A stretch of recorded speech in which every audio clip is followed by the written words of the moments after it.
Bueno, mi nombre es Nayeli Milagros Choquepura Cáceres y el día de hoy voy a explicar el tema 6 de la semana 13, que es accionamiento mecánico en evaporadores de película agitada. A lo largo de esta exposición explicaremos el funcionamiento del equipo y desarrollaremos paso a paso el dimensionamiento del motor, el torque de agitación y sus protecciones eléctricas. Los evaporadores de película agitada se utilizan para concentrar líquidos viscosos como jugos, extractos vegetales o productos farmacéuticos. Su funcionamiento se basa en formar una película delgada de líquido sobre una superficie caliente, mientras un agitador mecánico mueve constantemente este líquido. Esto cumple dos funciones: mejora la transferencia de calor y evita que el producto se queme o se cristalice pegado a las paredes calientes del equipo. El punto central de nuestra exposición es justamente ese agitador. Si el motor que lo mueve no está bien dimensionado, el equipo puede detenerse o sobrecalentarse, o el producto simplemente no se concentra de manera correcta.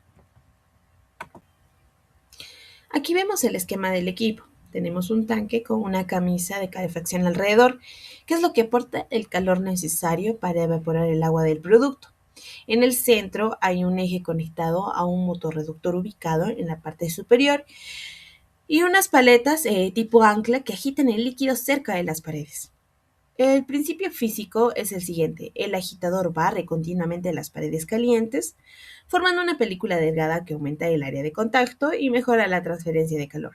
Ahora, un detalle muy importante es que para nuestros cálculos, a medida que el líquido pierde agua y se concentra, se vuelve progresivamente más viscoso y el motor necesita entregar más torque para seguir moviéndolo a la misma velocidad. El accionamiento típico de este tipo de equipo es motor eléctrico trifásico, que esté conectado a un reductor de velocidad, que mueve el eje del agitador, y todo esto está protegido eléctricamente por un guardamotor, un contactor o en muchos casos un variador de frecuencia. Bueno, como la guía no nos dio datos de una planta específica, definimos un caso de estudio: la concentración de un extracto de fruta. Bueno, asumimos una densidad de 1200 kilómetros por metro cúbico, con una viscosidad de 5 pascal segundo, que es representativa de un líquido ya bastante concentrado. Un agitador tipo ancla de 0.5 metros de diámetro y que esté girando a 60 revoluciones por minuto y una constante de potencia de 300. Valor típico de literatura para agitadores de ancla en régimen laminar. Estos 5 datos son la base de toda la cadena de cálculo que vamos a mostrar a continuación. Bueno, el primer paso es calcular el número de Reynolds del agitador con la fórmula Re es igual a densidad por velocidad por diámetro al cuadrado entre viscosidad. Al reemplazar nuestros valores obtenemos un Reynolds de 60. Este resultado nos confirma que estamos trabajando en régimen laminar, lo cual es coherente, ya que el fluido es muy viscoso. Con ese número de Reynolds calculamos el número de potencia, que es Np, usando la correlación Np igual a Kp entre Reynolds, propia de agitadores de ancla en este régimen. El resultado es un número de potencia de 5, que vamos a usar en el siguiente cálculo. Bueno, con el número de potencia ya calculado, obtenemos la potencia mecánica que debe entregar el eje del agitador, aplicando la fórmula P igual a Np por densidad por N al cubo por D a la quinta. El resultado es aproximadamente 187.5 vatios, es decir, cerca de 0.19 kilovatios. A partir de esta potencia calculamos el torque necesario en el eje, dividiendo la potencia entre 2pi por la velocidad de rotación en revoluciones por segundo. Esto nos da un torque de proximidad de 19.8 Nm. Este es el esfuerzo mecánico real que el motorreductor tiene que ser capaz de vencer para mantener la agitación.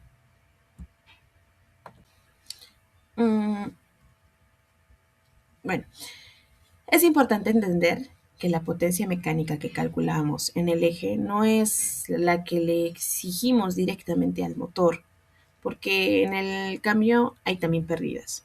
Consideramos una eficiencia del motor del 85% y una eficiencia del reductor de velocidad del 90%. Al dividir la potencia mecánica entre estas dos eficiencias, que sería pues la del motor y la del reductor, obtenemos que el motor debe entregar unos 245 vatios. Adicionalmente, aplicamos un factor de servicio de 1.25, que nos da un margen de seguridad ante las variaciones de viscosidad o picos de arranque bajo carga. Con esto llegamos a una potencia de diseño aproximadamente de 306 vatios y seleccionamos el motor comercial estándar inmediatamente superior, que sería 0.37 kilovatios, que esto es equivalente a medio caballo de fuerza en trifásico.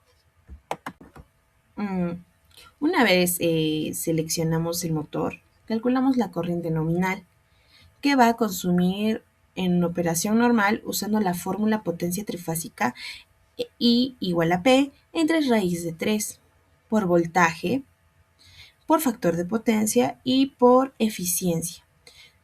Trabajamos con 380 voltios, un factor de potencia de 0.8 y una eficiencia de 0.8. Obtenemos una corriente nominal de aproximadamente 0.88 amperios.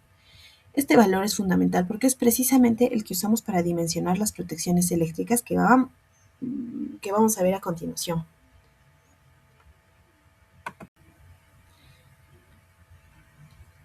Las protecciones eléctricas.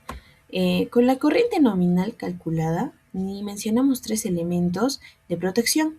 Primero, el guardamotor, encargado de proteger térmicamente al motor ante sobrecargas. Lo seleccionamos con un rango de ajuste de 1 a 1.6 amperios, ligeramente por encima de la corriente nominal, siguiendo el criterio estándar de 1.15 a 1.25 veces la corriente. Segundo, el contactor, que es el elemento de maniobra que enciende y apaga el motor. En este caso, incluso el contactor comercial más pequeño de 9 amperios cubre ampliamente este requerimiento. Y tercero, recomendamos incorporar un variador de frecuencia de entre 0.37 y 0.55 kilovatios.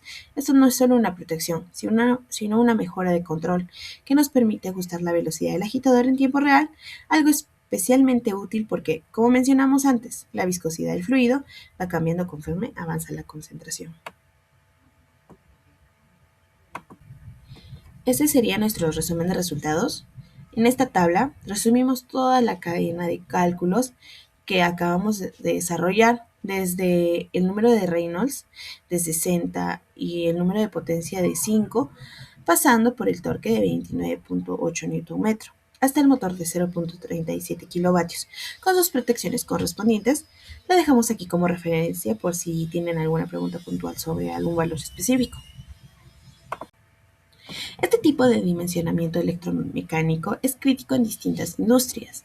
En la industria alimentaria se usa para concentrar jugos, purés y extractos de fruta. En la industria farmacéutica para concentrar principios activos que son sensibles al calor. En la industria química para recuperar solventes y concentrar soluciones viscosas. Y en plantas lácteas para concentrar leche y sus derivados antes del proceso de secado. En todos estos casos, un motor mal dimensionado puede significar paradas de planta no programadas, pérdida del producto, un consumo energético innecesario y pérdidas económicas. Para concluir, podemos afirmar 3 cosas. Primero, el torque de agitación depende directamente de la viscosidad del fluido, por lo que a mayor concentración, mayor es el esfuerzo mecánico exigido al motor. Segundo, el dimensionamiento que desarrollamos con un motor de 0.37 kilovatios y una corriente nominal de 0.88 amperios, logra un equilibrio entre no sobredimensionar innecesariamente el equipo y no arriesgarnos a una sobrecarga. Y el tercero, las protecciones eléctricas garantizan la seguridad del sistema, mientras que el variador de frecuencia le da la flexibilidad necesaria para adaptarse a la viscosidad cambiante del proceso. En definitiva, un buen cálculo mecánico eléctrico se traduce directamente en eficiencia energética y la continuidad operativa de la planta. Muchas gracias por su atención.